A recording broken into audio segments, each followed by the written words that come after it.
Kabala media filɛbaw Mali kɔnɔ Mali ko kan aw sigiyɔrɔ a n'aw bɔyɔrɔ la waati cogoya kama ka foli ani tani da aw kelen kelen bɛɛ ma an b'aw ladɔnniya k'a fɔ fɛn min ye aw ka studio belebele ye an sigilen fila kɔnɔ baara a bɛ kɛ cɛba min ka yamaruya kɔnɔna la o de ye Kisiman Jalo kabini Kayi fɛn min kɔni ye ka baara ta caméra ni technique baara bɛɛ o bɛ cɛba min yɛrɛ fɛnɛ bolo o ye Mahamadu Kamara fo ka taa bila o kuma na fɛn min ye Mahamadu Kaba Jakite fo ka taa bila Mahamadu Kabara la ani Dirisa olu bɛɛ bɛ yan ka kɔlɔsili ni kɔlɔsili baaraw kɔni kɛ bi n'o de fɔ ye ni nga cɛba an bɛ ɲɔgɔn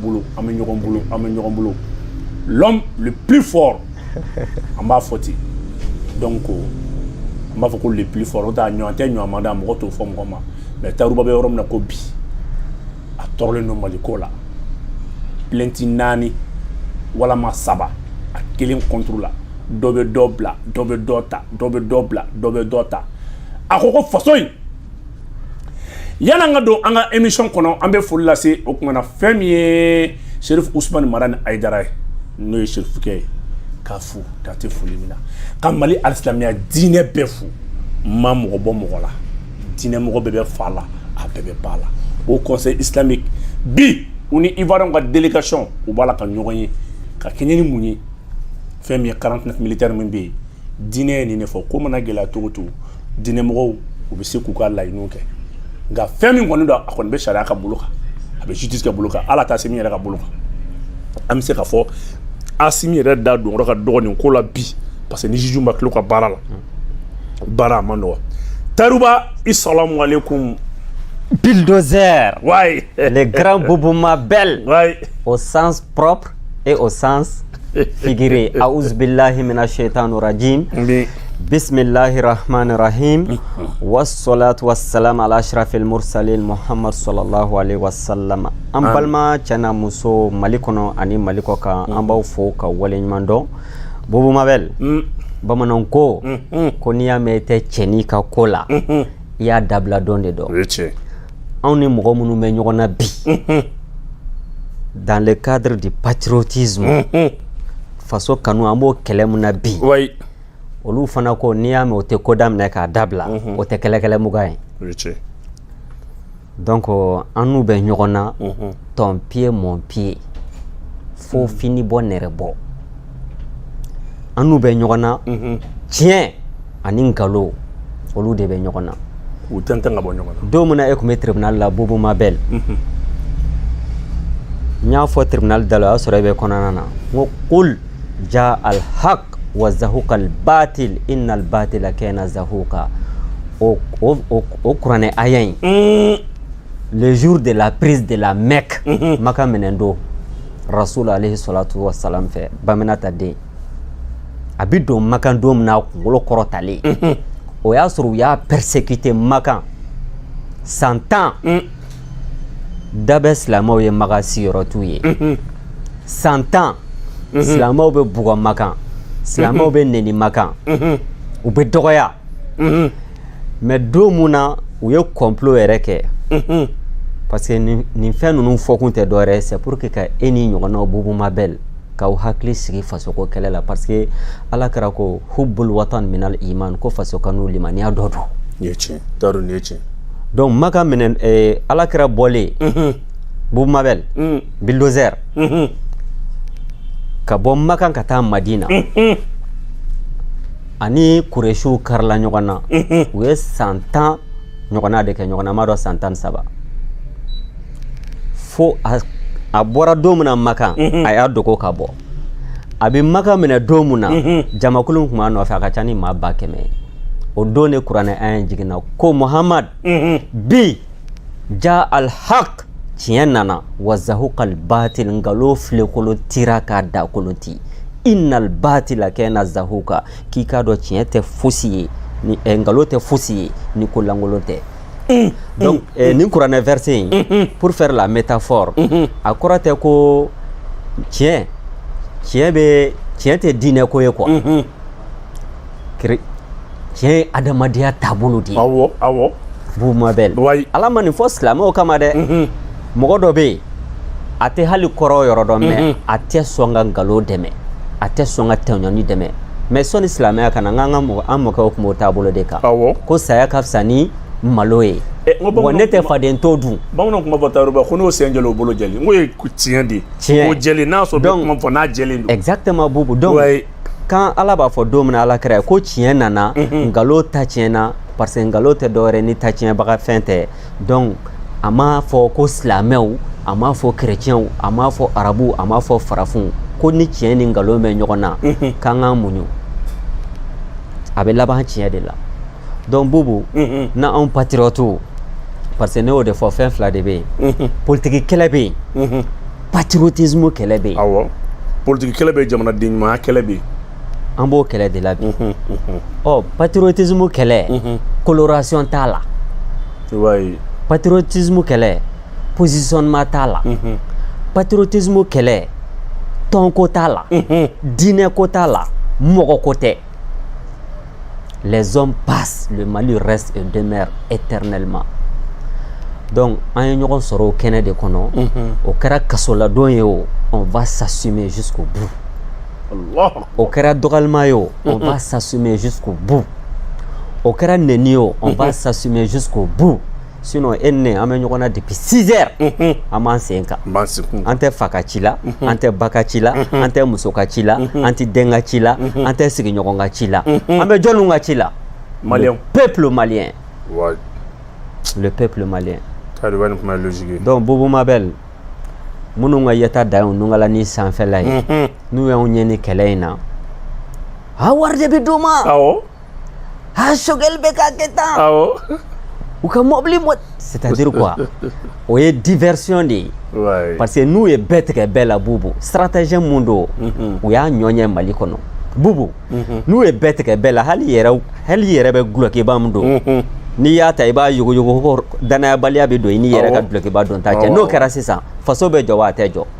n'o kɛra faso tɛ ci wa faso bɛ ci donc maintenant u bɛ bɛɛ tigɛ bɛɛ la faso bɛ ci ka bɛɛ kɛ wari ɲini n'a ye ka bɛɛ kɛ tɔgɔ ɲini n'a ye ka bɛɛ kɛ jamu ɲini n'a ye ka bɛɛ kɛ place ɲini n'a ye ka sɔrɔ ka fɛrɛ olu yɛrɛ Mali ma ka sɔrɔ k'u namatina Mali la i b'a fɔ kaburu kɔnɔ tumu c'est ça an ka na o de permettre u ye donc k'i fo k'i waleɲuman dɔn ɲɛlabila ye Kabala TV ɲɛma so Jakite Kaba n b'a fɔ je crois que c'est Jakite Kaba non patron ba yɛrɛ de ko don le grand boss Diallo Diallo o kuma na Diallo olu ye flasirima janw don e ko tɛ ya Boubou ayi mais an sɔnna baw ka fila mais aw sɔnna k'a daminɛ Éthiopie ka taa fo New York fulaw aw bɛ munumunu ka taa nin bɛɛ la awɔ mais anw ye Diallolakaw kɔrɔkɛw ye comme an ka patron don vraiment an b'a fɔ k'a ka famille bɛɛ lajɛlen fo donc nin ye kuma la ɲɛbila ye Boubou Tayiru a diyara n ye vraiment k'i fo ni faso kanu tɛ nin tɛ kɛ mɔgɔ si la ni dɔ y'i bila dɔ b'i ta ni dɔ y'i bila dɔ b'i ta Tayiru ne b'an permet ka K1 baarakɛla bɛɛ fo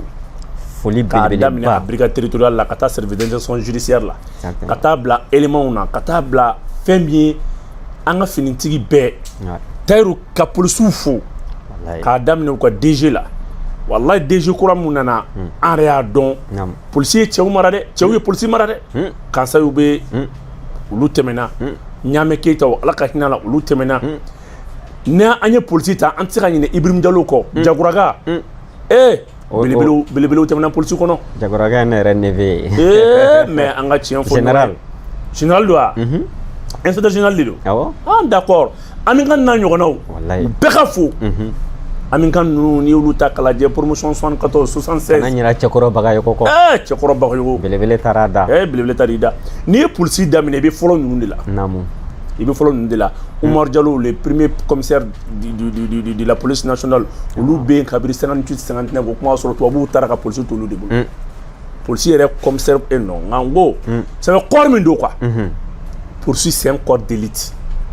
wallahi Tayiru en 74 73 promotion 73 72 74 75 76 les 100 premiers du baccalauréat o tun bɛ kɛ inspecteur de police ye diyagoya o tun ye diyagoya ye Cɛkɔrɔ tun ye polisi dilan n'o ye ten les 4 premiers sinon les 10 premiers de l'école supérieure olu tun bɛ taa EMIA la u bɛ bɔ ka kɛ polisi ye diyagoya o y'a sɔrɔ polisi militarisé len don la promotion de l'élite Modibo Sidibé u bɔra promotion la 79 n'i ye polisi ta k'a lajɛ i bɛ na min o y'a sɔrɔ a b'a fɔ ma ko les chargeurs de police o tun bɛ fɔ ko GP gardien de paix olu tun bɛ luluni kalomani in don k'a kɛ tan o tɛ bi ko ye dɛ mais ne y'a f'i ɲɛna naamu renseignement tun bɛ polisi de bolo Modibo Keita ka wagati o y'a sɔrɔ u bɛna radio sigi Tayiru ni polisi kun ye renseignement kɛ ka enquête de moralité k'a fɔ ko nin ministre nin tɛ se ka kɛ ministre a jogo ma ye o kuma sɔrɔ kalan kɔfɛ jogo de tun bɛ lajɛ Musa ninnu ye maabaya fɔlɔ ma kalan lajɛ dɛ olu ye jogo de lajɛ ani lamɔ ani fɛn to n'olu kun y'enquête de moralité k'i kan i kun tɛ kɛ mɔgɔba ye o waati fo ka min kɛ maaba kun ye mɔgɔ tɔɲɔnen de sɛbɛn maaba kun ye bi bi in na maaba kɛra mɔgɔ kafalen mɔgɔ fangatigi de fɔlɔfɔlɔ maaba kun wele ko jɔn mais Modibo Keita ka waati a tɛ se ka f'i ɲɛna k'a fɔ ko fonctionnaire ba dɔ filɛ nin ye mobili bilenba kɔrɔ ayi maloya ko don samɛ ko don mais opération taxi tɛ k'a lajɛ INGM ka waati ko bɛ ni Modibo Keita ka opération taxi lajɛ k'a ye ko un fonctionnaire de l'État est incompatible d'exercer toute fonction commerciale ou à but lucratif a kun tɛ se ka y'i bolo n'an y'o ta en 62 an bɛ Maraba Kasum ninnu fo les premiers opérateurs économiques Kulumba Mafa ninnu bon i bɛna ye k'a fɔ nin de ye histoire ye min kan ka kalan denmisɛnninw kun u ka nin dɔn depuis fédération Mali Sénégal éclatera ni France kan ŋaniya juguya ye parce que vers le nord le sud de l'Algérie et le nord du Mali ko fɔ ka ye kɛ essai nucléaire ye ka taa bombe ci ye ni Modibo Keita ko a tɛ kɛ u y'a kɛ u ye essai nucléaire baden kɛ sa n b'a dɔn u ye essai baden kɛ mais mun ye fédération ci fo maliyɛn denmisɛnninw k'a dɔn ko fédération cira de parce que France tun bɛ fɛ ka nord kɛ marifa mugu ci yɔrɔ de o CRS ni y'o CRS ta k'a lajɛ yan'an ka don histoire kɔnɔ la loi du 10 janvier 1957 o CRS yɛrɛ bɔra o de la quand les califes de Tombouctou les 300 personnes olu ye lettre kɛ k'a di France ma k'a jira k'a fɔ ko kunna ko yɔrɔ in ye France ta ye Bubu u ye document min sɛbɛn document in kɔnɔ k'olu bɛ fɛ ka kɛ musulman français jaya kala c'est pour cela n'i y'o ta k'a lajɛ o CRS ta k'a lajɛ o kelen u y'o de ta k'o sigi Azawad la Tektis n'i ye Azawad quartier lajɛ ka o CRS lajɛ mais i b'a ye k'a fɔ ko bi n'i y'a ye Mali ni France ka ɲɔgɔn fɛ peut-être a bɛ France kɔnɔ ko o kumana Mali dugukolo ale de ta ye filaninw don les deux cartes là c'est la raison pour laquelle France ye Tombouctou libéré ka Gao libéré ka n'i jɔ net Kidal ka Janda ka Ngarada parce que a yɛrɛ bolo sa a sera ka so Laurent Fabius de y'a fɔ o senfɛ k'olu y'a préféré ka baara kɛ ni Touaregiw ye ko parce que olu de bɛ nord dɔn ko même si Touaregi dɔw bɛ yen u bɛ ka balancer terrorisia ni rébellion ni ɲɔgɔn cɛ Tayiru maliyɛn nin ka don débat kɔnɔ cɛdenw ka contingent MINUSMA ka première opération Idriss Déby denkɛ blessera min na ni Tchadien maa 27 tora la a kɛra 2013 n t'a dɔn ni hakili b'a la a sangafo kɛra Mali autorité foyi ma se sangafo la Serval kɛlen ka intervention kɛ a don Tayiru dégâts la a bil'i kunna ko dégâts en pertes humaines saya fɔlɔ minnu kɛra o tun ye 13 morts a don France opération Serval y'a ɲini ko ka guide kɛ MLA mɔgɔ dɔ de MLA de tun ye France ka guide ye c'est pour ça la France a opéré non ne mana maliyɛn min ye qui veut escamoter les choses ne b'i ɲininka quoi i b'i ka information bɔ min o don danga ma MLA de tun ye opération Serval ka guide ye mais n ko ma dogo u yɛrɛ ka ambassadeur y'a fɔ et puis Tayiru ma min faamuya France ka opération bɛɛ a bɛɛ n'a ka mouvement rebelle tɔgɔ don Serval kun ka rebelle tɔgɔ ko MLA Barkhane ka rebelle tɔgɔ ko SEMA Takuba ka rebelle tɔgɔ ko est ce que b'a kalama ko fɛn tɔgɔ ye de ko cadre stratégique permanent CSP ouais donc Takuba o bɛ CSP créé en ce moment il y a une coordination entre les différents mouvements rebelles MIA, MJA, MAA, ACA, au lieu de faire souffle, au lieu de tourner, ils ont des revendications politiques. Et Laurent Fabius a fait Benyano. Donc, accord mon désarmement n'allait pas m'amener. Désarmement est un esprit mon condala. L'administration devait construire 32 sites de cantonnement. Donc, mon évêque est follow. Étude de bêtement, balou chilien qu'on fait. Étude mon bimbino, balou fourgo mon bimbino. On devait tomber collagé pour arme façon déposée. C'est pas parce que m'a ça au télé. Quand il vient qu'on a fait un marfani, où il a cassé. PKM bibulu ka sɔrɔ dusɛti maralen b'i bolo o tɛ dɛ mais sabu ka mun kɛ ko karabini chinoise de o de b'o de déposer alors que arme lourd b'u bolo Kadhafi ka arme fana bɛ yen Kadhafi ka arme fana b'u bolo donc mun bɛ kɛ quand en 2014 ala ka hinɛ général Sara la wagati min na Musa fɛn tɔgɔ ye di an ka premier ministre tɔgɔ ye di Moussa Mara bɛ taa visite la wagati min na u kelen ka janfa kɛ ka armée Mali janfa et créer encore notre occasionner la débâcle de l'armée malienne armée malienne ye Kidal ka wagati min na u bɛ taa armée malienne nana ka na yɔrɔ récupérer 13h 14h 15h il y a une colonne de blindés o y'a sɔrɔ MLA ni Amsadine bɛ ka ɲɔgɔn fɛ yani a ka renfort bɔra ka na renfort la k'u appuyer o don ka n'u appuyer opération sigi ani bâton waraba ani bâton sigi olu k'u bɛ don faransi ko non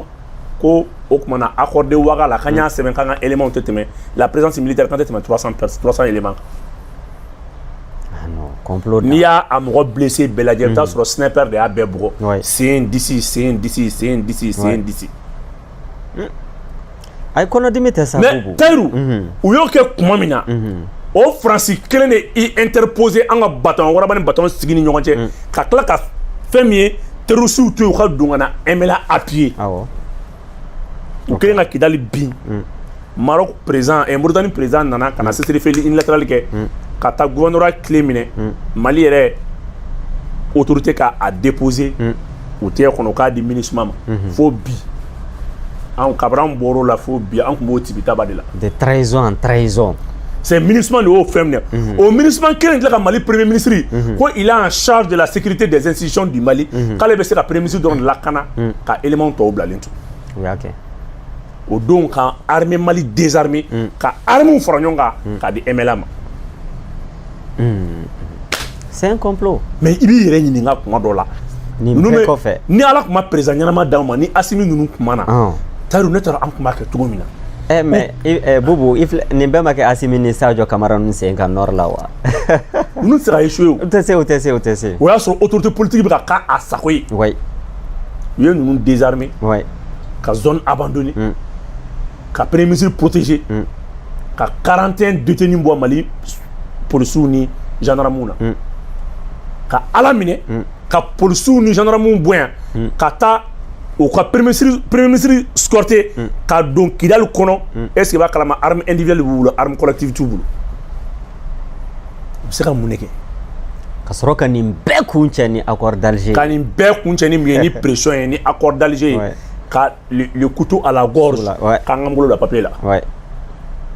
o accord mun fana filɛ nin ye o bɛɛ ma sɔn o ma dɛ ka tila ka u tila groupe fila ye dɔw k'a signé dɔw ko k'olu tɛ le 20 juin non i kɛra kuma la ka avenant k'a la tugun ko ka dɔ wɛrɛ signé tugun k'a bila hali signé avenant a fɔ de ma ko les clauses secrètes de l'accord d'Alger o signéna le 20 juin de 2015 alors que fɔlɔ in signéna sɛbɛn la an bɛɛ ɲɛna yan le 15 mai bon nin ko in kɔni bon maliyɛn minnu bɛ ka anw harceler bi Boubou ko an bɛ ka propagande kɛ ni olu fana ta ɲɛ kabako ye dɛ non Tayiru mina kuma de ɲɛfin o tellement que France y'anw jeli min k'anw faga a ye nin kɛ waati min na MINUSMA ye anw désarmer ka arme minɛ an ka arme lourd minɛ k'a di fɛn ma Boubou n b'i ka kuma lasɔn yɔrɔ ji la yɔrɔ dɔ la parce que mɔgɔw b'u yɛrɛ ɲininka ko mun de kama France bɛ nin bɛɛ kɛ Tchad président kɔrɔ muso Fatima Hissène Habré Niger uranium n'i ye France ampoule sigi 3 fila bɛ mɛnɛ n'o de ni Niger uranium de tout à fait Niger bɛ 100 000 tonnes d'uranium san o san uranium tonne o 100,000 san o san Areva b'o de bɔ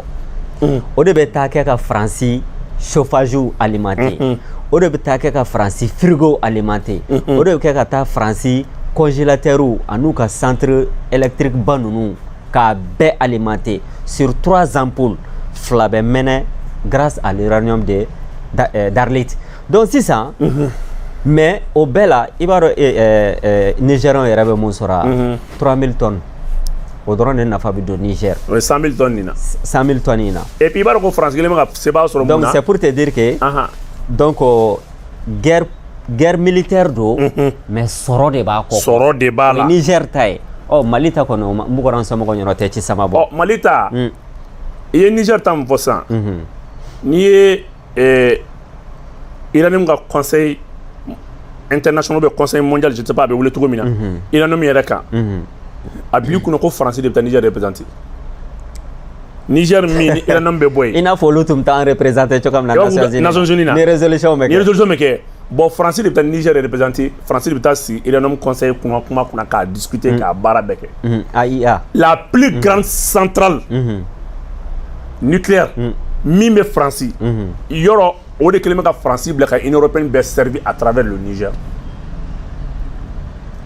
Fanga o fanga bɛ Faransi la. Fanga o fanga bɛ Faransi la. Nucléaire kula centrale min b'a bolo. O centrale nin o ka alimentation yɛrɛ n'a fɛn bɛɛ yɛrɛ n'o bɛɛ. N'u ta t'a la ka tila k'a tɔ feere. O t'a bannen dɛ. Tellement que Faransi ye Mali don a kaman kɔrɔ ka tila ka an ka Iranium kan ka bɔ Mali la yɔrɔ n'a bɔra Niger a kan ka na Mali ta de bɔ sisan parce que Niger Iranium saba je me filɛ a mine 40 ans. Ngo Iranium yira Mali la. Iranium baden de yira Fakola donc Mali ta kɔfɛ Niger ta bala ka ban san o bala ka taa o kuma na fɛn min ye o bala u y'o fiɲɛkolo b'u k'o bɔ donc o sera ban yɔrɔ ma u bɛ fɛ ka Mali ta de prévoir sisan donc nin kɛlɛ in wuli ka jɔ bɛɛ kun ye Mali yɛrɛ ta contrat signé jusqu'en 2024. L'occasion pour moi en kɔrɔkɛba dɔ bɛ Suisse Mani Camara ani ale ka association de olu b'a kɛlɛ la depuis 2008-2009 fakolakaw y'u yɛrɛ fara ɲɔgɔn kan ka collectif sigi je crois que o ko kan ka ɲɛɲini quoi bon j'ai pas tous les détails mais il faut ka ko ɲɛ ka ɲini voilà donc Tahirou Mali kɛlɛ tɛ dɔwɛrɛ rébellion tɛ djihadisme tɛ terrorisme tɛ a bil'i kunna Mali ye accusation min na don France bɛ ka guerre créer pour venir protéger les ressources. Français yɛrɛ ka dɔnnibaga dɔ ko Boubou Mabel kuma ye to de n'i ye dɔ ta dɔ kɔ bɛ bɔ ko c'est dire fɔlɔ France ye kɔbaw tigɛ ka babaw tigɛ ka n'u sigi an dala ka colonisation kɛ donc u taara sisan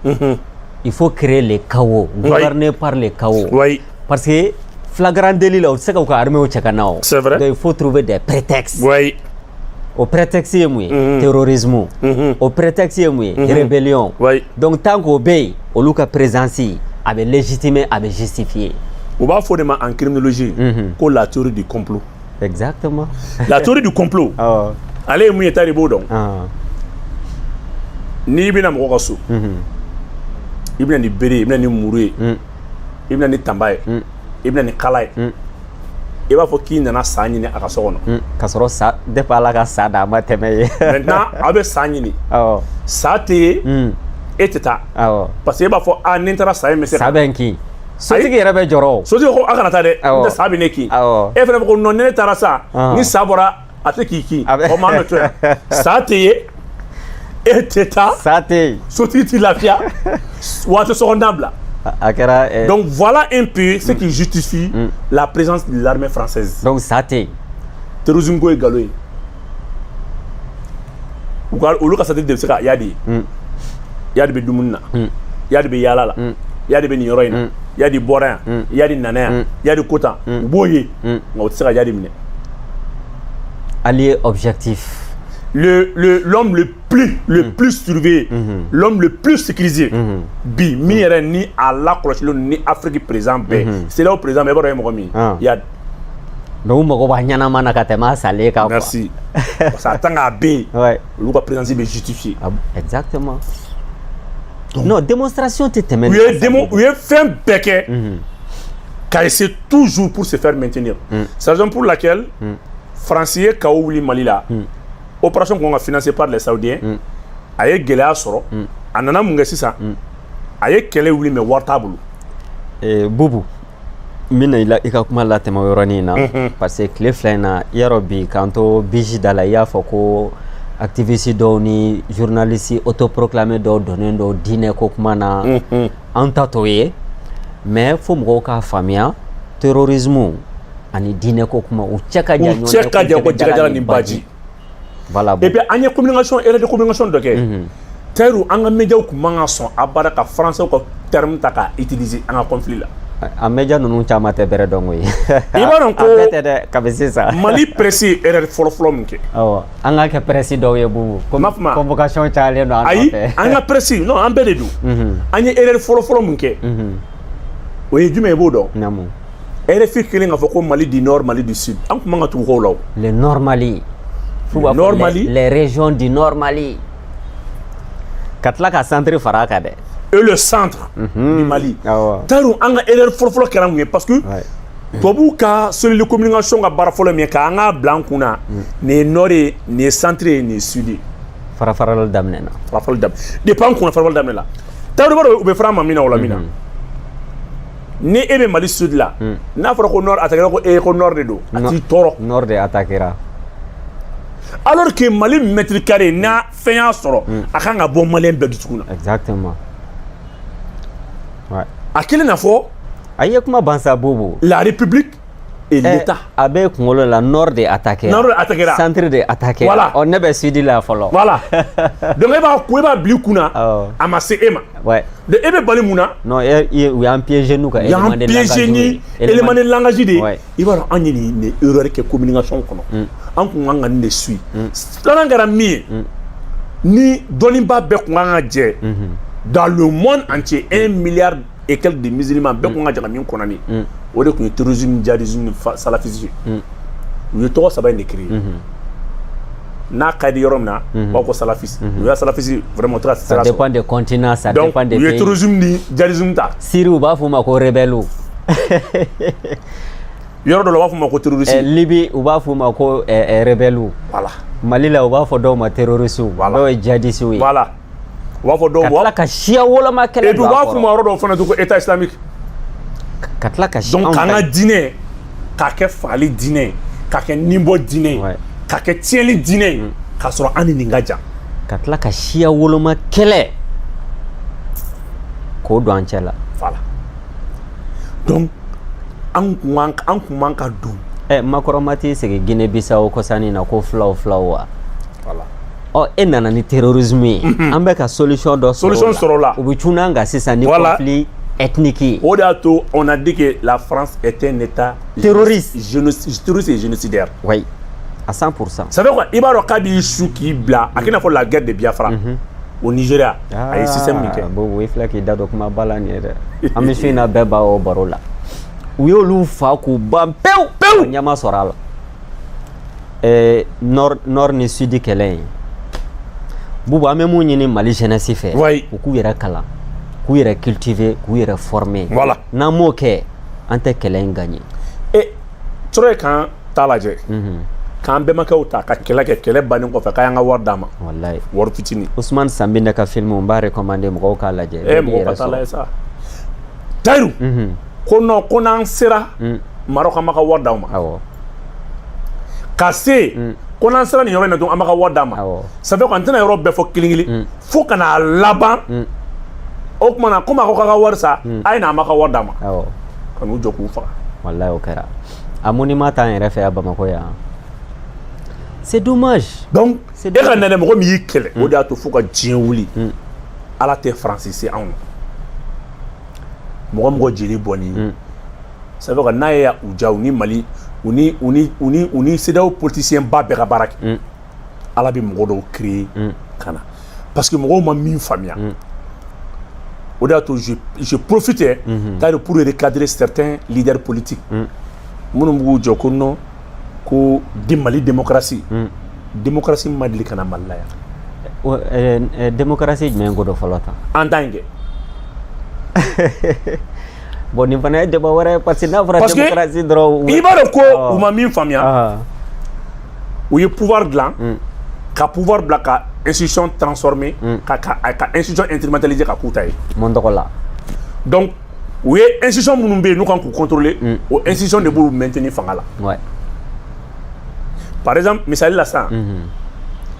ni ye Mali ta k'a lajɛ Mali ye régime semi parlementaire de don ni président sigira président sigilen kɔfɛ premier ministre pour que premier ministre il faut que le premier ministre ait ses assises dans l'assemblée automatiquement o kɔrɔ misali ye mun ye hali ni président bɔra parti dɔ la ni opposition ye majorité sɔrɔ muso bɛ nommer premier ministre di diyagoya la ouais mais système qu'elle est de telle sorte que ni président sigira dɔrɔn a ka majorité c'est automatique ouais Ngerantulu mun no donc en 92 minnu bɛ waso ni 91 promotion ye u kana an ka sigi an ka ɲɔgɔn faamuya u ye mun kɛ u ye école ni chômage dilan ka sɛnɛ ni kɔngɔ dilan ka kɛnɛya ni bana dilan ka kɛnɛya ni bana dilan exactement ka mɔni est-ce que b'a kalama ko ni o kuma na jɛgɛ taɲan dilan ka sɛnɛ kɛ engrais ka wari bɔ ka don semence la k'a don intrant la ka tila ka dugukolo faga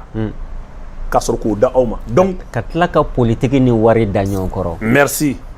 donc ka démocratie dilan k'o fɔ n ye ka sɔrɔ ka état de droit bɔ a la o de y'a kɛ u ye ko sugu bɛɛ kɛ ka parquet relevé ministère de la justice la donc o yɛrɛ u ka mɔgɔ fana ye merci ministre de la justice parquet bɛ relevé ale la o inconvénient ye mun ye régime politique régime semi parlementaire la ministre de la justice de bɛ se k'a fɔ procureur ma d'enclencher la poursuite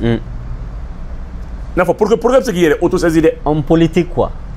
i y'a fɔ politicien a kɛlen n'a fɔ parquet bɛ autorité politique ka bolo de kan o man kan donc n'u bɛ fɛ k'i minɛ n'u bɛ fɛ ka gɛlɛya k'i la automatiquement fanga b'u bolo ka ko sugu bɛɛ kɛ politicien b'i minɛ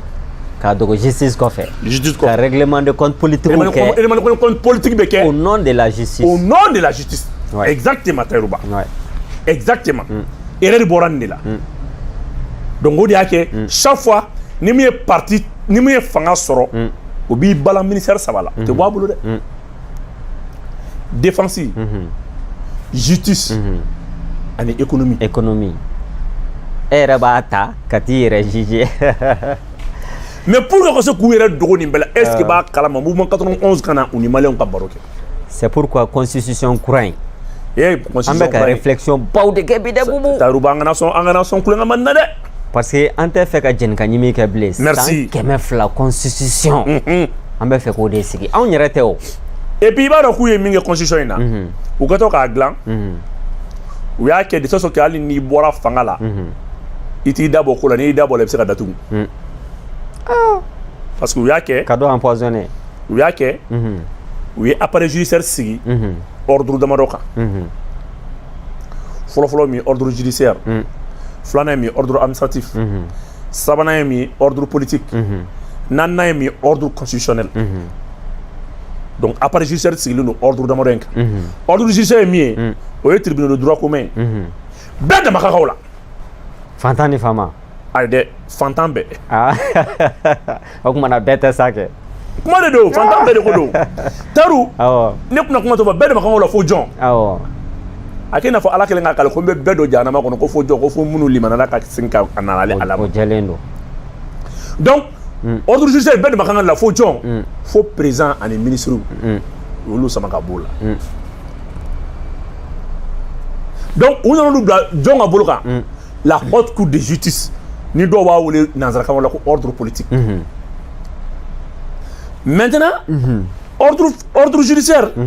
n bɔra k'a f'i ye cogo min na o de dama ka kan bɛɛ ye fo président ani a ka ministre maa 20 maa 30 olu tɛ se ka poursuit abada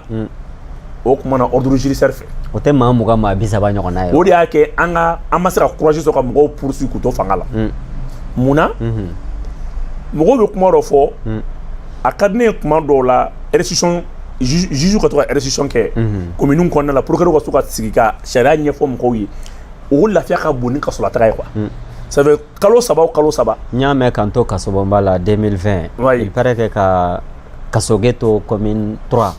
tɛ yan k'a kun bɛ to ka n y'a mɛn k'ale kɔni minnu ale kun a kun bɛ to ka t'i ɲɛ jɔ kasoladenw na wagati. bon kasoladenw lajɛli tɛ dɛ. waati ni waati. ni procureur sera ka nin kɛ. kalo 3 o kalo 3. fɛn min ye dugutigiw. polisiw. gendarmew. u bɛɛ ka ɲɔgɔn sɔrɔ dugutigi bulon kɔnɔ. je crois que u y'a daminɛ o. u ye fila fila kɛ. bon maa ye. mais i b'a dɔn n'a taara dɔ point de presse la o. ayi o ye restitution parlementaire de. ah donc kelenw tɛ quoi. kelenw tɛ restitution parlementaire o ye député bɛ taa restitution min kɛ. an taara o la mais ni. je pense que Sam ni Silima kun y'a daminɛ o. bon o bɛ se ka kɛ ka mɔgɔw ladɔnniya dɔɔni kan mais ni procureur ye nin kɛ.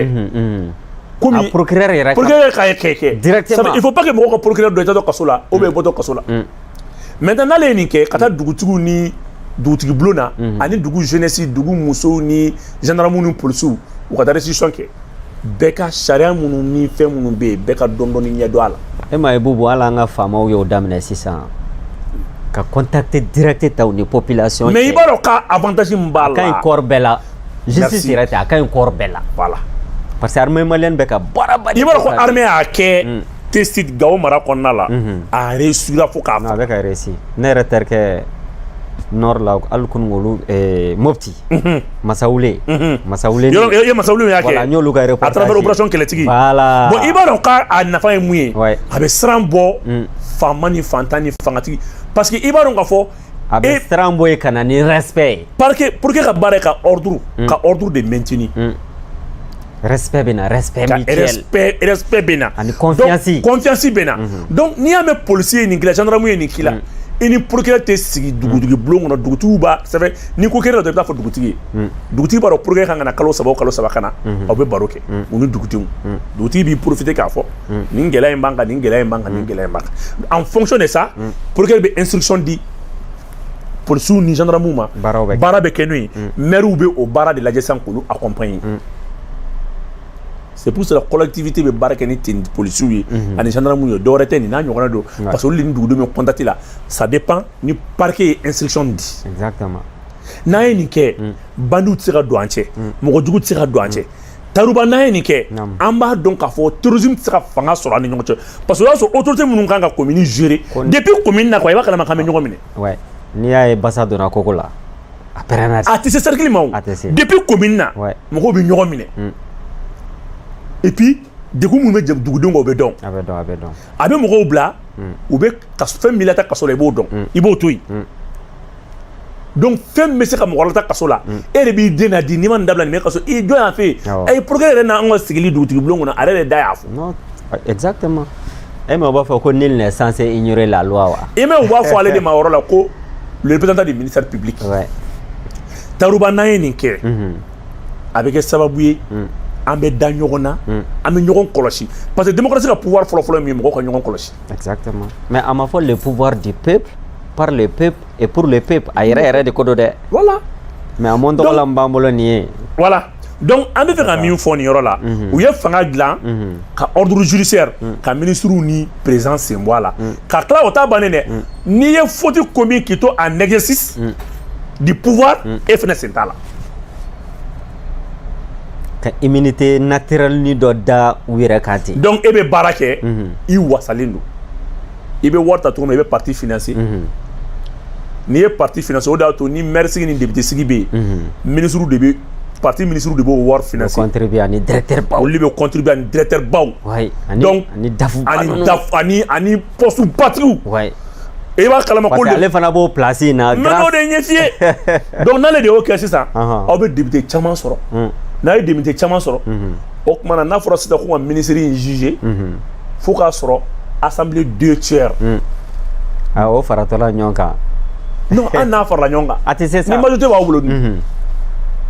a tɛ se. o de y'a to parti caman mɛnna tɔɲɔli la u ka mɔgɔw tɛ se ka minɛ mɔgɔw b'a minɛ ko sariya tɛ yen alors que système kelen bɛ ka jugew tɛgɛ siri ka da u kɔ. o tuma na constitution kura in. constitution kura in c'est tellement pertinent. ja n'a débat daminɛna. nafa min b'a la a tɛ se ka lakali. ne b'a dɔn a simi ninnu résolulen don ka taa o sira kan. mais i b'a dɔn ko ni nin de kɛra. i bɛna ye k'a fɔ mun na. délinquant financier bɛ mɛn a bɛ yaala. parce que a b'a dɔn k'a fɔ il est protégé par la loi. le système lui protège. donc 91 constitution dilanna tan de ka aw bila ka parti financer ka tila ka charia dɔ ta ka aw dogo donc o kɔrɔ ye min ye cour suprême tɛ se ka poursuite engager maa si tɛ se ka poursuite engager fo la haute cour de justice. Bubu i b'a dɔn olu ma wuli 91 ko ko ka jɛ yan kan tɛ kɔrɔlen fɛ ko fo kura c'est pourquoi anw ka nin combat in Bubu ala ka sini kɛnɛya d'an ma n'an m'an jija i filɛ ka mot minnu fɔ ko ka jɛ don koyi k'a bɛɛ bɔ yen ko ka jɛ don dɛ mais i b'a dɔn ko ka jɛ fɛn min don wa i b'i ko jinɔgɔ de la ka parfum fiyɛ i la voilà i b'i ko jinɔgɔ la ka parfum fiyɛ i la donc chaque fois i kora mais i ma jɛ Taru u ye système dilan ta de Rasul alayhi salatu wassalam parce que ne bɛ pédagogie kɛ ni nin ye pour que mɔgɔw k'a dɔn mun bɛ yen a ko rajulun ash'asa wa aghraba mashrabu haram maakelu haram maskanu haram summa yaqulu rabbi anna yustajabu lahu ko Bubu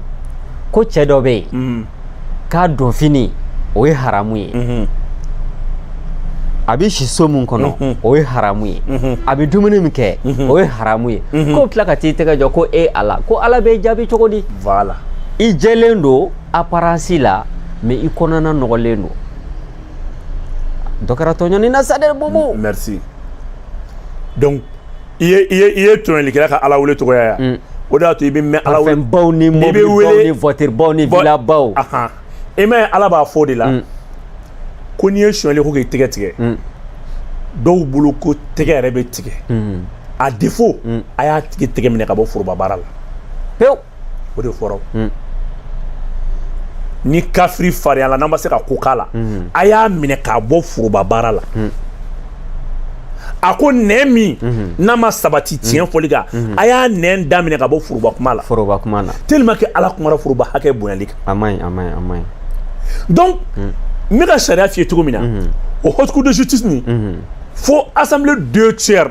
o de k'i ka mise en examen et voilà mise en accusation tu m'excuses mɔgɔ minnu financer k'olu kɛ député mɔgɔ minnu financer k'olu kɛ député e ka mise en accusation vote nalen olu bɛ voter contre o voter ayi juge min yɛrɛ b'a bila a tɛ na yɛrɛ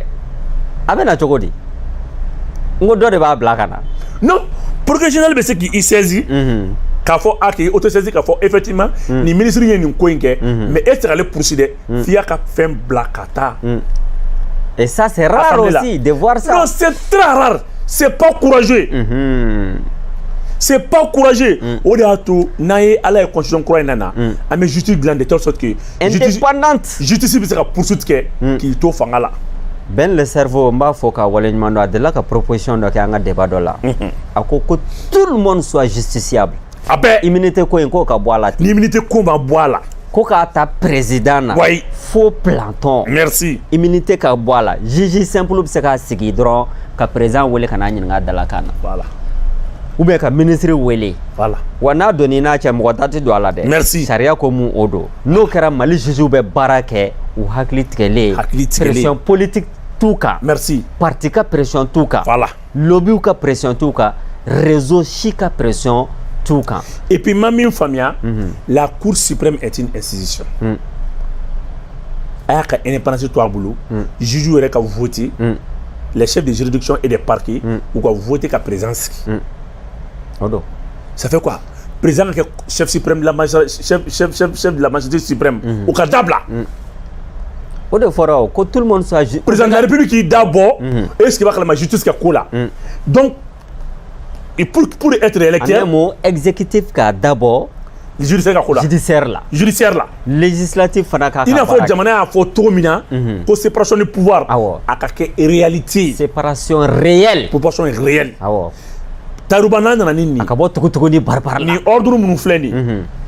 ninnu de b'a an bila ordre judiciaire tɛ n'an sera ka nin ordre in lajɛ parce que a bɛ sigi ordre de kan n'an ye nin ordre ninnu lajɛ taruba an bɛ magistrat type sɔrɔ bubu la système bɛ sigi système ye mun ye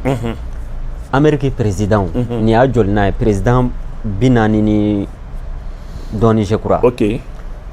mais président dɔ de bɛ fɔ dɔ kɛ mais olu ka système bɛ yen an tɛ k'a fɔ an tɛ ka Macron dɔgɔya Macron bɛ taa mun min na o fana bɛ tɛmɛ ni système ka baara ye n'an y'o kɛ san 200 san 300 système bɛ perdu Mali bɛ kɛ première puissance africaine ye parce que a nafolo bɛ yan a cɛw bɛ yan a dugukolo bɛ yan a ji bɛ yan a kɔw bɛ yan. Rien ne manque ce pays là pour être une puissance. Et puis Mami Famia Taïrou, ka budget militaire, qu'on y budget national bon yona. Ça c'est une très bonne proposition. Tu sais que attendre l'armée budget dépendant du budget national là, ami mine antasoro. Civil ka war ba ko ka de sora se ka armée budget, ka ni budget national bon yona pe. Aka fouille kana den. Est-ce que va kalama politique là?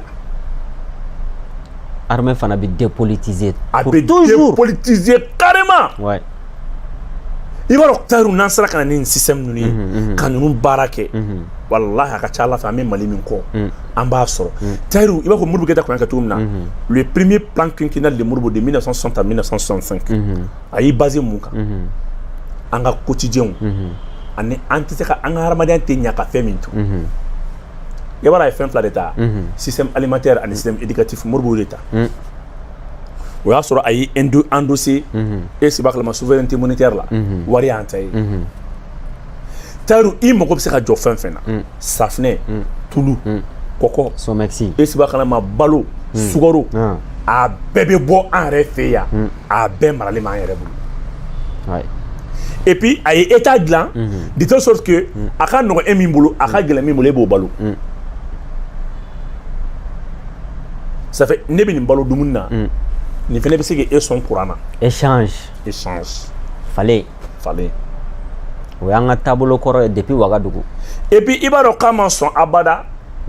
kamali bla ay mali ka centricide kamali dailembe au wati en 1966 mali nous cour nord de Kumta système éducatif de Kumta nyokona et puis il paraît qu'à un niveau de développement man Chine ta fana ko nyoko compétition doni ko munu nyoko mais ngani Chine ko beti bitaba deke il y a 100 mètres de main de Libye. Donc, en un système éducatif, Modibo Keïta a basé la réforme de 1962. Ni a ta kaladje, aba fo, kay kala. Malamede, taru ay kala. Mais ay kala au dambe, anao tabia, anao boro la fo. Nanga seko nanga dongo. Mais nga ko yo de blanya fe. Boubou, hakli de be jamana mara diplôme te. Professeur, docteur, juriste. Ay nanani école doye. On va former une école populaire citoyenne. Taïrou ba bébé ñogon soro blon de kono. Donindu. Ka tabulu ñofo ye ka kalanke. Kala mayala. Ka kala moyala. Taïrou ba ikumi borodo. Ikumi inarodo. Ikumi bolo darodo. Ikumi iyere don ka soro aka sote. Et puis aye marata ka maraw confier ɲɔgɔnna de donc n'an ko k'an ka an yɛrɛ ye o tɛ sɔrɔ abada ka sɔrɔ an bɛ ka miliyari bɔ ka sukaro subventionner non e de ka sukaro subventionner usine min b'i bolo sukala ni dugabugu merci wa Taïrou n ka kuma b'o de kan ni kɔni ye ka taa kale da sinɛni ɲɛna kungo kɔnɔ ka sɔrɔ bakɔrɔmusonin b'i yɛrɛ bolo bakɔrɔmusonin b'i kɛrɛfɛ da wulila sɔngala ye n'a fɔra ko ciment o cimenterie mun b'an fɛ cimenterie jamu mais a bɛ ka wari min bɔ bɛɛ ye ciment naturel ye mais a ye wari bɔ a ka o usine ka production yɛlɛ et menaka wokona na san et nord enfin fait blé mu blé sɛnɛyɔrɔ mun bɛ yen n'a fɔra k'a blé qualité ka ɲi direct mais Mali bɛ 40 000 tonnes de consommé blé là et produit blé là meilleure qualité de do et puis à de produit blé là mais arrête de mieux consommer c'est plus de 100 200 300 000 tonnes à ten kuna mais Mali bɛ mieux consommer c'est trop quand t'a dɔn mais n'a fɔra Mali yɛrɛ bɛ 40 000 de produits mais yanni k'a fɔ k'i bɛ subvention bɔ k'a di blé-kɛlaw ma ka fɛn kɛ mun na i t'o ta ka nin capacité de production yɛlɛ et alors subvention démocratie en fait oui a d'abord comme subvention jamana bɛɛ kɛra subvention de u yɛrɛ ɲɛnamɔgɔw de don subvention bɛ di mɔgɔ ma e b'o dɔn a tɛ di duna parti ka opérateur économique a tɛ di duna ma dɛ ayi parti ka opérateur ko parti bɛɛ n'i ye fanga sɔrɔ i b'i ka opérateur économique de dilan bɛɛ ka liste bɛ yen e b'i ka opérateur économique de dilan sukaro monopole bɛ di kɔgɔ malo monopole bɛ di tulu monopole bɛ di exo bɛ bɔ k'a di douane bɛ paralyser bubu sɔgɔma na n tun bɛ ka tanti Fifi Job ka vocal dɔ lamɛn a ko monopole ko in tant qu'an b'a la vie chère tɛ ban Mali kɔnɔ a tɛ se ka ban jamana nɔnɔmugu bɛɛ bɛ ta k'o di maa kelen mais a tɛ se ka ban jamana balo bɛɛ et puis n'o ka minɛ nana fɛnɛ est-ce que b'a kalama ni magasin bila yɔrɔma sɔrɔ a bɛ dɔ in conteneur dɔ in na sumaya fo dɔ in ka épuiser o la prix contrôle b'ale de bolo n'a y'a diya a b'a yɛlɛ n'a y'a diya a b'a jigin spéculation. Ala ka barika don la. Donc bi an bɛ yɔrɔ min na ko bi Mali ka les vrais mots du Mali a tɛ ɲini kɔfɛ a bɛ ɲini yan de. C'est un problème de système. En tant que bɛɛ ma damakanya sariya la, en tant que sariya ma surunya mɔgɔw la, n'i miiri Mali bɛɛ ma nin tribunaux baden Mali yɛrɛ kun n'a kun cour d'appel 3. Tayiru u m'a fɔ ko juges ye maa 500 600 cour d'appel ye 3 ye. Tayiru e ka jugement kɛ Sikaso k'o dossier e m'a ɲɛ sɔrɔ ma k'i bɛna Bamakɔ i fa ti yan i ba ti yan siyɔrɔ t'i bolo e ka wari min yɛrɛ b'a tigi la 240 ou 220 i bɛ ja quoi i tɛ ja quoi. Foroko ni bɛna taa doge sara la. Mais en même temps il filɛ ka mun fɔ jogo ni maya kɔnɔna na Kasoge an ka ministre de la justice je crois que u bɛ ka faamuya comme quoi que ni malien kura yɛrɛ ma dilan hali n'u ye système bila mɔgɔ bɛ système tiɲɛ. Du homosexuels ni u ye projet de loi min labɛn kunna sini nin bɛɛ bɛna ban Mali kɔnɔ. U ye séminaire mun kɛ n'u ye projet de loi dɔ labɛn. Ça c'est une bonne initiative. Homosexualité min filɛ nin ye k'a pénaliser. Mais u ka avantage kun kɛra mun ye. Transition kan ka fo hali n'a danna nin dɔrɔn ma Ala bɛ barika don transition na. Wallahi. Gɔrdiɲɛna kun ɲanginen tɛ. Lutumɔgɔw. Mais i b'a dɔn o de y'a kɛ an ka régime min binna a ka financement caman bloquera mun na parce que i b'a ye k'a fɔ homosexuels de b'u ka programme di n'a bɛ nin k'anw fɛ an b'a financer n'o tɛ an ka wari tɛ di. O ye tan ye u b'a fɔ ɲɛna vis-à-vis nansara parce que n'u m'aw ka société pervertie k'a ci u tɛ se k'aw mara o. Bon yɔrɔ o kelen bɛ ka furu daga dɔw ni dɔw cɛ o t'a bannen dɛ u tila ka na ni est-ce que b'a kalama transplantation wɛrɛ tugun Staru nansara ye diɲɛ tiɲɛ koyi. A faransɛlama fana koyi. Mais n ko Faransi ye diɲɛ ci de Faransi ye loi dɔw ta kɔsa in na ne yɛrɛ bɛ n yɛrɛ ɲininka est-ce que b'a kalama sɛnɛ est-ce que hadamaden bɛ se ka nin ta cogo di. N b'a dɔn furu a dagalen dɔ ye o cɛ ni cɛ bɛ furu hadamaden bɛ se ka nin ta cogo di. Bon ne mana nin ye ko nin de y'an ka partenaire ye culturellement c'est vrai n'an kɛra an ka partenaire économique ye culture ka sen bɔ a la quoi. An man ka culture de ɲɔgɔn tɛ diɲɛ kɔnɔ. A tɛ ka taa Wagadugu fo Bamako mais ka maaya yɛrɛ kalan ka taabolo kalan a daminɛna Wagadugu de o. Merci. Donc Tayiru an bɛ fɛ ka min fɔ an lamɛnbaaw ye k'a fɔ mɔgɔw ye Mali ti dɔwɛrɛ dɛ Mali problème système de Mali système de dilanna ka mɔgɔw protéger 1% des Maliens 1% des Maliens Maliens bɛɛ bɛ maraw de bolo o de y'a kɛ Tayiru mɔgɔw donna politique la ka sɔrɔ u tɛ politicien ye mɔgɔ caman donna politique la par circonstance cogo di e bɛ faso wari suɲɛ wari b'i bolo mais sariya b'i kɔ i bɛ obligé ka taa don parti au pouvoir la jagoya walasa i ka protéger immunité naturelle coup de fil karisa y'an ka mɔgɔ ye donc i bɛ dɔw nalen dɔrɔn sɔgɔmada kelen o de y'a to politique la sa i b'a ye k'a fɔ parti dɔw bɛ bɔ ka député ka candidat ɲini ka kɛ député ya la quoi u yɛrɛ bɛ olu bɛ parti la dɛ mais u si se ka candidat ko wari t'u bolo mais u bɛ mɔgɔw la animer ka mɔgɔw don parti la mais ni député ya ɲini kuma sera e Tayiru Ba min ye sigida hɔrɔn ye ni bɛɛ ka bonya bɛ kan non ko wari t'e bolo e tɛ se ka kɛ olu tɛ ne tɛ passer ne tɛ se ka présenter yɛrɛ wa e bɛ ka ne ko mun b'e bolo olu fana bɛ kɛ parti secrétaire général ye e bɛ taa réunion la ka parti bon o de y'a kɛ i b'a ye k'a fɔ nomadisme politique bɛ caya mun na par sabula aw taara ne ka da kungo k'a fɔ ne ma ko bon ko a kan ka parti filɛ nin ko mais candidat t'an bolo député sigi la nka ni bɛ kan ka candidat i bɛ miliyɔn 20 di ne ye miliyɔn 20 sara ne kɛra candidat ye a y'aw ma guwan ne ye miliyɔn 40 d'aw ma mais n ye miliyɔn 20 sara ka miliyɔn 50 ne kɛra député ye ne mago jumɛn b'aw la kif boriko aw dɔrɔn aw bɛ tila ka wuli tugun ka n'aw sigi mɔgɔw ɲɛma politique ko in walayi an mana tugu mɔgɔw kɔ o b'an janfa e ni Ala cɛ e tugula jɔn kɔ yan i ma tugu maa kɔ dɛ i taara i yɛrɛ feere de e y'i yɛrɛ feere e sanna e ka wari dir'i ma misali ta Mbe carte kelen di ma Bamako min mɔla ka bon min kuma mɔla ka bon ni kuma bɛɛ ye. Ni malien ne bɛ ɲininka maire député bɛ min n'a fɔra hali bi ko Ɲamakɔrɔ n'a ɲɔgɔnnaw ko robinet tɛ yen robinet tɛ fan bɛɛ bɛ da la. robinet tɛ yen. robinet tɛ fan bɛɛ. mais ni élection sera. candidat bɛ se ka min don Ɲamakɔrɔ la ka taa ni 600 millions ye. parce que jama fanba bɛ yen électeurs caman. électeur bɛ yen mais i b'a dɔn ka robinet don Ɲamakɔrɔ fan bɛɛ a tɛ tɛmɛ fɛnɛ 200 millions kan. a t'a bɔ. a t'a bɔ n bɛ ka siran kuma ɲɛ de. n'a y'i ja a ta système de goutte à goutte la i ka à chaque 100 mètres i bɛ forage kelen sigi à raison de 3 millions. a bɛ Ɲamakɔrɔ couverture kɛ a b'a kɛ. ji tɛ yɔrɔ min na a b'o bɛɛ ta. ji tɛ yɔrɔ min na dɛ an nana Ɲamakɔrɔ bɛɛ ta ji tɛ yɔrɔ min na a b'o ta. fo ka tɛmɛ.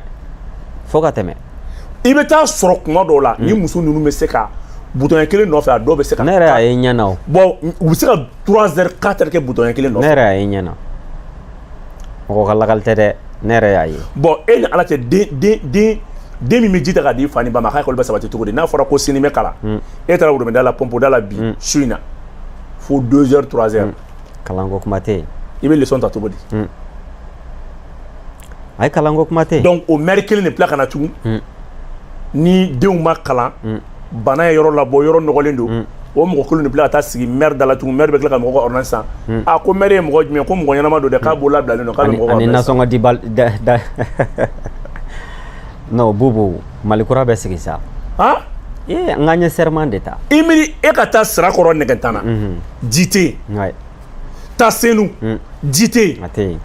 Bangoni yɔrɔ dɔw bɛ yen a tɛ yen. Bangoni yɔrɔ dɔw la Sabalibugu ji tɛ yen ça fait nin bɛɛ tɛ chômage ko ye nin dɔ ye collectivité yɛrɛ bɛ se ka projet monter maire yɛrɛ bɛ se ka projet monter. taxiw dun bɛ sara dɛ.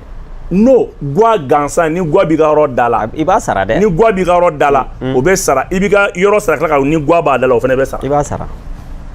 sara de. wari bɛ don o de y'a kɛ hadamadenw bɛ décourager hakɛ sara la quoi. bon n'i miiri ko hali bi ninnu bɛ ka ji de ɲini bouton na o potable tɛ dɛ eau même si c'est pas potable eau dɔrɔn ani calcaire b'a la wa calcul urinal o bɛna wa ji ni buruburu don wa ji ni fɛn fɛn don wa ji étude ma kɛ foyi ma kɛ bon ni ala ye sɔrɔ kɛ mɔgɔ min o bɛ foraji si a bara kunnadali dabɔra hali n'o den taara balontan na o den tɛ lasigi o den bɛ jouer fo ka taa match ban walayi ni y'a kɛ dɔrɔn a ba tɛ ji t'an fɛ yen a t'a ta dɛ a t'a ta bon e bɛ se k'a faamu cogo di fantanw bɛ bɔ o Ɲamakɔrɔ kelen n'o Bangoni kelen na ka tila ka kɛ maire ye ka kɛ député ye ka tila ka yɛlɛma ka bɔ quartier la ka maloya i bɛ taa sɔrɔ nin commune député don mais a yɛrɛ bɛ quartier wɛrɛ la. a bɛ ban yɛrɛ la bon i bɛ taa cercle dɔw lajɛ député bɛ yen mais député yɛrɛ bɛ Bamakɔ yan. a bɛ san 5 de k'a tɛ se cercle la. ni élection kuma sera o député kelen bɛ sigi. camion bɛ fa ɲɔ ni malo la. tulu ni sukoro ni nɔnɔmugu. achat de conscience. le pouvoir de l'argent. Bubu de toute façon an ye mun fɔ Malikura in tɛ yan nin débat ninnu de kan ka kɛ pour que ka mɔgɔw conscientiser kelen ka tila k'a yɛlɛma k'a kɛ sariya ye. an bɛɛ lajɛlen ka hɛrɛ b'o de la. bon ni normalement n'a ye ne jaga jamana ka lajɛ e kan ka dɔn ko maire bɛ ka taa tulu ni kɔgɔ ni fɛn min da aw ma ou bien député bɛ ka min kɛ a y'a ka loi min feere k'aw ka dugu halaki. Bubu kuma de bɛna ni kuma ye 2007 o y'a sɔrɔ an bɛ campagne la ne tun bɛ parti dɔ la c'est pas la peine n k'o tɔgɔ fɔ législative wagati an taara village dɔ la Sikaso yan fan fɛ quoi ja olu ka village la tellement u y'a dɔn ko politiciens kɛ bɛ ka jamana ɲagami village mɔgɔw yɛrɛ bɛɛ ani dugutigi ni alimami u bɛɛ n'a ka sisan ni parti min nana u b'a fɔ a ye taa Bubu Mabel fɛ yen ale de ye aw ka mɔgɔ ye ni Adama mɔgɔw nana u b'a fɔ a ye taa Tayiruba ninnu fɛ yen olu de y'aw ka mɔgɔw ye ni RPM nana u b'a fɔ a ye taa Saka fɛ yen ni Sinidi nana a ye taa Burama fɛ yen ni Parena nana a ye taa Zangɛ fɛ yen n'u partiw nana ka don dugu kɔnɔ ten ka fɛn o fɛn di u b'a bɛɛ fara ɲɔgɔn ka taa n'a ye dugutigi bulon la dugu bɛɛ lajɛlen b'a tila ni ɲɔgɔn cɛ bon voilà mais i ye nin moi j'ai vu ça o ne y'o ɲɛ n yɛrɛ ɲɛ de la quoi duguden bɛɛ i bɛ taa sɔrɔ dugudenw bɛ kalan dugu kɔnɔ guwa kɔrɔ kurun kan pan kan ka na hɛrɛ sɔrɔ ka na immeuble jɔ Bamakɔ k'u ka dugu fililen to. tɛ tɛmɛ hali village da fɛ. Hali u tɛ tɛmɛ village da fɛ. Modibo Keyita tun bɛ fɛn dɔ kɛ Mali kɔnɔ je crois que transition in bɛ se k'o baara daminɛ. Bobo ka maliyɛnw kolonso ɲɔgɔnna fana jamana yɔrɔ dɔw bɛ yen n'i ye Mali fonctionnaire dɔw bila ka taa yen dɔrɔn kamanagan dabɔra dɛ. soit u b'a fɔ condition de vie tɛ des trucs comme ça donc Modibo Keyita tun bɛ prime spéciale dɔw di fonctionnaire dɔw ma minnu tun bɛ taa yɔrɔw la i n'a fɔ gɛlɛyaw bɛ yɔrɔ min na kosɛbɛ parce que région ka lafiya tɛ kelen ye i n'a fɔ Sikaso ye région lafiyalen ye Bamako o ka di bɛɛ ye bon Kulikoro Segu Mopti Kidal Gao ni Tombouctou ninnu donc je crois que u kan k'o fana kɛ hali je crois que au plan militaire u kan k'a kɛ fana quoi ka prime spéciale di mɔgɔw ma minnu ka fonctionnaire dɔ encourager minnu bɛ t'u sigi Mali yɔrɔ gɛlɛmanba ninnu na. O prime bɛ yen. A bɛ yan. Ah je savais pas d'accord. O prime bɛ hali sisan. O prime bɛ yen. Tayiru n ye mun jateminɛ dɔrɔn n'i ye sonyɛli kɛ foroba wari ta i ka sanction invitation ye Mali la. Cogo di? N'i y'a mɛn ko a y'a miti o kɔrɔ k'a ye faute dɔ kɛ. Sinon mutation tɛ yen. E b'a bɔ mɔgɔ dɔ cɛ la ka taa dogo yɔrɔ wɛrɛ. mɔgɔ dɔ cɛ la. Donc a ye ninnu tɔɲɔ a bɛ b'olu cɛ la ka taa dɔ ninnu cɛ la. Bon i dun b'a dɔn i bolo ka tɛ wari sɔrɔ hali n'a tɛ wari sɔrɔ a bɛ wari sɔrɔ créer. Tayiru o de y'a kɛ i b'a ye k'a fɔ ni dɔgɔtɔrɔ don a dɔw bɛ taa clinique dilan o dugu la yen a bɛ dispensaire min na o tɛ dɛ a bɛ yen a bɛ t'i sen jɔ yen ka taa a yɛrɛ ka dɔgɔtɔrɔso b'a bolo. Donc fantanw ni faamaw a bɛ danfara don u ni ɲɔgɔn cɛ. Yen yɔrɔ ninnu fana sentigiw. Setigiw ni faamaw. Ale yɛrɛ bɛ taa jamanadenw tila yen. Jamanadenw tila yen. C'est pour cela maliyɛnw ka fara-farali bɛ daminɛ kabini dugu ma. Par certains hauts cadres du pays. Tayiru Mali de la i b'a ye k'a fɔ hadamaden bɛ miti a b'a k'ale tɛ taa ko nin ko yɔrɔ min ça veut dire i bɛ miti ko non ko juguya de don. I yɛrɛ faso kɔnɔ. I yɛrɛ faso kɔnɔ. Fonctionnaire assermenté. Fonctionnaire assermenté. K'e tɛ taa yɔrɔ dɔ la. Awɔ a bil'i kunna k'a fɔ ko k'a miti ka taa yɔrɔ la a b'a f'i ɲɛna ko non ale tɛ taa n'i y'a ye u y'ale bila ka taa parce que ale yɛrɛ bolo mɔgɔ min ale fɔra minnu kɔ juguya de y'olu bila ka taa u ye ko dɔ dɛ. C'est pour cela chaque fois an yɛrɛ bɛ zone de punition dilan an ka jamana kɔnɔ dans une république on crée des zones de punition. Mais jamana bɛ se ka taa cogo di nin na. Faut jamana fonctionnaire jamana foroba barakɛla k'a dɔn i mana bila ka taa yɔrɔ o yɔrɔ c'est pour servir la nation. Oui.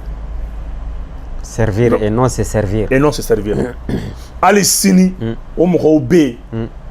mɔgɔ dɔw bɛ se ka taa zone difficile na dɔw bɛ se ka taa ko 4 ye ka sɔrɔ dɔw bɛ yen u ma bouger siɲɛ kelen. Réseau b'a kɔ kɔrɔ. En tant que discrimination b'a ani ɲɔgɔn cɛ en tant que farafarali bɛ yen en tant que an ma homme politique ɲuman dilan en tant que ni min ye faso wari ta ou bien ni min ye ko dɔ kɛ o bɛ taa o de bɛ don politique la ni politicien tɛ a mɔgɔla man di a mago tɛ mɔgɔ la parce que juste il y a des cabales judiciaires contre lui plainte poursuite dɔ b'a kɔ il veut se cacher a bɛ taa parti ɲini min bɛ se k'ale sutura. Ah donc Mali démocratie a kan donc u b'a fɔ nin ma ko démocratie ni an wulila ka fanga jugu dɔ bɔ yen u b'a fɔ nin ma ko k'an ka segin démocratie kɔnɔ o y'a sɔrɔ u labɛnnen don k'an kɔnɔ joona u b'an kɔnɔ nin de la an ka bi u tɛ kɔnɔ tugun. élection chronogramme. donc n'i ko transition bɛ fɛ ka réforme minnu kɛ ka nin refondation yɛrɛ sa kɛ refondation minnu kɛ o refondation in tɛ ça c'est pas objectif